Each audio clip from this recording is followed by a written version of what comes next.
아니, 왜 락스를 쓰지 말라는 거야? 곰팡이도, 화장실 냄새도, 세탁기도, 과일 세척까지 이렇게나 많은 곳에 효과적으로 사용 가능한데, 오늘 영상에서는 락스를 안전하고 효과적으로 사용하는 7가지 청소법과 주의사항 및 대체할 수 있는 꿀팁까지 전부 알려드릴게요. 첫 번째는 락스가 가장 많이 활용되는 곰팡이 제거입니다. 먼저 대야에 락스를 적당량 부어주시고, 우리 길거리 다닐 때 이렇게 받게 되는 분홍색, 노란색 행주 있죠? 이걸 길쭉하게 잘라주세요. 다 잘라주었다면 락스물에 푹 담궈주고 이걸 그대로 곰팡이 위에 붙여주면 됩니다. 휴지와 다르게 나중에 또 재사용할 수 있기에 환경 친화적인 방법이랍니다. 다 붙여주었다면 이대로 30분 이상 방치해주세요. 아마 락스물이 날아가면 자연스럽게 떨어지기도 할 거예요. 방치 후 물로 헹궈주면 곰팡이를 쉽고 빠르게 제거할 수 있답니다. 근데 락스는 물성이 강해서 결국 흘러내리게 되고, 이렇게 휴지나 행주로 한 번 더 해줘야 하는 게 귀찮다면 거품이나 젤 형태의 곰팡이 제거제로 하셔도 좋습니다. 출근 전에 뿌려두고 퇴근하고 와서 헹궈주면 실리콘과 벽 위에 쫀득하게 달라붙어 곰팡이균을 뿌리씩 뽑아주기에 더 쉬운 곰팡이 제거가 된답니다. 두 번째는 분해 없이 세탁조를 청소할 때 사용합니다. 세탁조 통 내부 깊은 곳엔 곰팡이와 물때가 가득한데 락스를 종이컵 반컵 넣어주고 찬물을 받아주세요. 그 다음 세제는 투입하지 않고 통살균 코스로 돌려주면 됩니다. 이후 헹굼과 탈수를 2, 3회 해주면 세탁조 곰팡이도 제거할 수 있답니다. 근데 락스 물 때문에 옷이 배연되거나 세탁조 통이 부식되면 어쩌지? 라는 고민이 있으시다면 세탁조 내부에 과탄소다 종이컵 2컵, 걸레 2개를 넣으시고 물은 최대 높이 60도 이상의 온도로 설정해주세요. 그래야 가루가 다 녹고 구석구석 침투하여 물때와 곰팡이를 없애준답니다. 세탁 시에는 헹굼과 탈수를 제외하고 세탁만 해주세요. 그럼 대략 10분 정도 세탁이 돌아가는데 세탁이 끝나면 열지 마시고 그대로 30분 정도 더 방치해줍니다. 과탄소다가 세탁기 내부에 오염을 불려주는 시간을 주어야 하기 때문입니다. 그 다음 30분이 지났다면 헹굼 2회와 탈수를 해주어 내부의 물을 다 빼주면 세탁조 청소 끝입니다. 세 번째는 변기통 내부 살균 소독하는 방법입니다. 내부는 늘 물로 젖어 곰팡이 천국이 되기 쉽고 각종 세균의 소굴로 변질되는데요. 먼저 락스를 종이컵 2컵 부어주세요. 이때 락스를 너무 많이 부으면 부속품이 부식될 수 있으니 적당량만 부어주시고 30분간 방치해준 다음 물을 내려줘서 1차로 살균 소독을 해주세요. 여기서 끝? 아니죠. 다이소 등에서 변기 세정볼을 구매하여 배치해주셔도 되지만 과탄소다가 있다면 직접 만들어 가성비 있게 사용하셔도 좋은데요. 비닐에 과탄소다 1스푼, 치약을 적당량 부어 섞어주세요. 그 다음 조물조물해줘 공 형태로 만들어주시면 됩니다. 이때 차를 정도의 점도가 되도록 해주시면 되는데, 너무 묽다면 과탄소다를 좀 더 넣으시고 너무 되다면 치약을 넣어 묽게 해주시면 됩니다. 다 만들어주었다면 위생장갑에 넣어주고 묶어주세요. 바늘로 구멍을 뽕뽕 뚫어주고 매달아서 달아주면 변기통 내부를 살균 소독해주며 물을 내릴 때마다 소독물이 나와 변기통 내부도 청소해줄 수 있답니다. 게다가 걸어두는 것이기에 노즐이 걸리거나 막힐 걱정도 없답니다. 네 번째는 하수구 악취를 제거할 때 사용합니다. 밤에 잠자기 전 락스 50ml를 배수구에 천천히 부어주세요. 락스가 밤새도록 단백질과 유기물을 녹여줍니다. 다음날 아침 찬물을 충분히 흘려보내주면 막힘과 악취가 동시에 해결된답니다. 근데 만약 밤새도록 락스 냄새가 너무 심할 것 같다면 종이컵을 세모로 잘라주시고 여기에 과탄소다를 1스푼 넣어주세요. 그대로 하수구 위에 배치해주시고 뜨거운 물을 부어 천천히 녹여주세요. 과탄소다가 거품 형태로 하수구에 들어가서 하수구 속 유기물에 쫀득하게 달라붙는답니다. 다 녹아서 들어갔다면 비닐을 덮어주어 10분간 방치해줍니다. 10분은 샤워기 제일 뜨거운 물을 틀어 부어주면 과탄소다에 의해 분해된 유기물과 찌꺼기들이 싹 내려가답니다.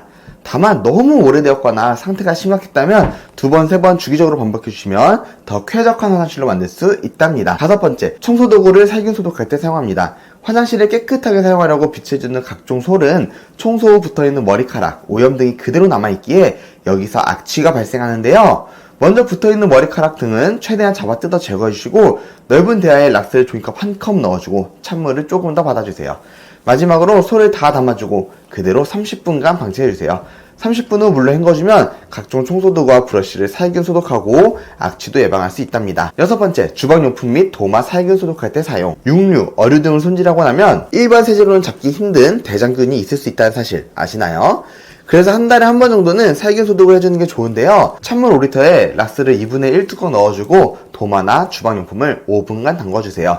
그 다음 흐르는 깨끗한 물에 3회 이상 헹궈주고 햇볕에 말려주면 더 안전하게 주방용품을 사용할 수 있답니다. 근데 만약 락스 사용이 너무 위험하다 생각되신다면 베이킹소다를 활용해도 좋습니다. 도마 위에 베이킹소다를 솔솔 뿌려주고 칫솔이나 수세미로 문질러 닦아주세요. 그 다음 5분간 방치해주고 미온수로 헹궈주면 됩니다. 마찬가지로 햇볕을 말려주면 더 완벽한 살균 소독이 될 거예요. 7번째, 야채, 과일 세척할 때 사용. 락스로 먹는 과일을 세척할 때 사용한다니 깜짝 놀라셨나요? 락스 중에서도 아무거나 사용하면 안되고 식품 첨가물로 허가받은 락스를 사용하시면 됩니다. 찬물 5리터 기준 2분의 1 뚜껑을 넣어주어 희석해준 다음 과일과 야채를 세척하면 혹시 모를 농약이나 유해물질을 깨끗하게 세척할 수 있답니다. 근데 아무리 그래도 락스 사용하는 건 좀 그런데 싶으시다면 베이킹소다를 활용하면 됩니다. 물을 적당히 받아주고 베이킹소다를 반 스푼 넣어주세요. 그 다음 잘 풀어주고 과일과 야채를 담궈주시면 됩니다. 베이킹소다는 알칼리성으로 농약 잔류물과 오염물질을 중화, 분해해 제거를 돕는 자연유래 세척제이기에 물로만 헹구는 것보다 더 높은 세척력을 자랑합니다. 흐르는 물에 충분히 헹궈주면 됩니다. 마지막으로 다들 잘 아시겠지만 락스 사용할 때 꼭 주의할 점 안내해 드릴게요. 첫 번째, 락스는 다른 물질과 절대로 혼합하시면 안됩니다. 특히 산성물질인 식초와 구연산 등을 섞으면 염소기체가 발생하여 호흡기에 악영향을 주니 락스는 단독으로만 사용해주세요. 두 번째, 락스는 반드시 찬물로만 희석해주세요. 락스를 60도 이상의 뜨거운 물과 섞거나 삶으면 이 역시 염소기체가 발생하니 반드시 찬물과 희석해주세요. 세 번째, 분무기 사용 절대 금지. 가끔 이런 영상들을 보면 분무기에 담아서 이렇게 뿌리라고 하는데 이렇게 되면 락스가 미세 입자로 변신하여 폐로 바로 유입되어 이 폐에 손상을 줄 수 있습니다. 따라서 대야 같은 곳에 희석해준 다음 천에 묻히거나 붓을 사용한다거나 이런 식으로 사용해주시는 게 좋습니다. 네 번째, 충분한 환기 및 마스크, 장갑 이 착용은 다들 잘 아시죠? 그리고 이거 버려도 되는 옷 입고 사용하세요. 벌써 몇 번째인지 모르지만 제 옷은 오늘도 변색되었답니다. 마지막으로 일반적인 이 청소할 때 락스를 희석하는 비율에 대해 알려드릴게요. 곰팡이나 물때 등 일반적인 살균 청소할 때는 물 500ml 기준 락스 2분의 1 뚜껑 약 1대 50의 비율이 적당하고 주방도구나 식기, 과일 이런 거 세척할 때 입으로 들어가는 것들을 세척할 때는 물 5리터 기준 락스 2분의 1 뚜껑 약 1대 2000 비율이 안전하답니다. 특히나 이 경우 식품 첨가물로 허가받은 락스를 사용하시는 게 좋습니다. 오늘은 위험하다고 사용하면 절대 안 된다고 이렇게 난리를 치는 락스를 올바르고 안전하게 그리고 기똥찬 효과를 볼 수 있는 방법들 7가지를 알려드렸는데요. 상황에 따라 다를 수는 있겠지만 무조건적으로 락스는 안 돼! 이런 정보는 잘못되었다고 생각하여 이렇게 영상을 촬영하게 되었습니다. 근데 그럼에도 이 락스 사용이 조금 꺼려지신다면 제가 영상에서 이 대체해서 사용해서 알려드렸던 이 방법대로 해보시고 제가 영상에 사용했던 순하고 안전한 제품들 구매 링크는 고정 댓글에 남겨놓겠습니다. 마지막으로 이제 진짜 본격적인 겨울이 시작된 것처럼 이렇게 너무 추운데 따뜻하게 입고 건강하게 겨울 나시길 바랄게요. 그리고 이 계절은 춥지만 마음은 더 따뜻하게 주변을 돌아보고 도움이 필요한 이웃들에게 온정의 손길도 내밀어보고 따스한 말도 해주는 여유를 가진 저와 구독자님들이 되어보길 바라봅니다. 앞으로도 락스 활용법뿐 아니라 집안의 각종 곰팡이를 한방에 제거하는 방법도 영상을 통해 알려드릴 예정이니 구독하시고 저를 청소 도우미로 고용해보세요. 어때요? 많은 도움이 되셨을까요? 그렇다면 구독과 좋아요 부탁드립니다. 그럼 다음에 더 쉽고 재미있고 또 하고 싶은 청소 꿀팁으로 돌아올게요. 안녕.